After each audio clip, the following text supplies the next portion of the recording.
Enfin, ça y est, les deux DLC, car oui, il y a eu deux DLC sur Smash Bros, ont été annoncés.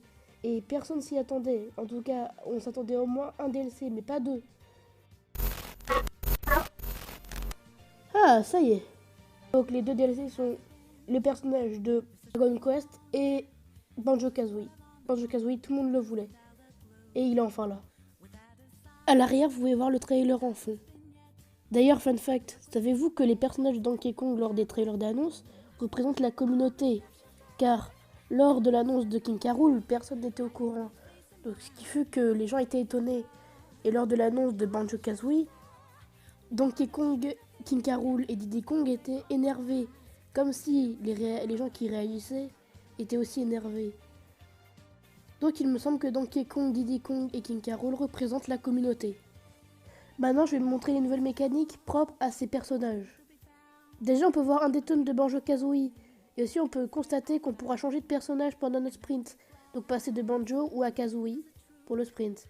Donc ça apportera une nouvelle mécanique de jeu. D'ailleurs, c'est quand même étonnant que Microsoft ait accepté de mettre Banjo-Kazooie dans Smash Bros. Ici, nous pouvons constater que Banjo peut lancer des grenades. Et je connais des petits malins qui vont spammer pendant que les gens vont essayer de remonter.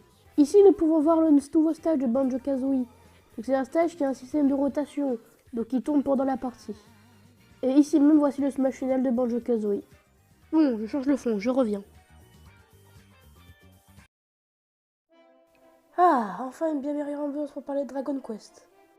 Donc Dragon Quest est un jeu MMORPG. Mais je connais vraiment pas du tout cette licence. Mais elle a l'air intéressante. Donc je vous invite à aller l'essayer. Même si à première vue le trailer m'a déçu, il y a quand même des bons points sur ce personnage. La customisation de ce personnage est très riche, car nous pouvons incarner quasiment tous les personnages d'autres jeux Dragon Quest, y compris Eldrick qui fut le premier leak. D'ailleurs sur ce screen on peut voir qu'il y aura des points de magie pour ce personnage, et des coups de points de magie et plusieurs types de magie, comme vous pourrez le voir. Ces techniques apporteront donc une influence sur la partie, comme par exemple une technique qui m'a beaucoup intéressé qui est la technique kamikaze qui apparaît juste maintenant.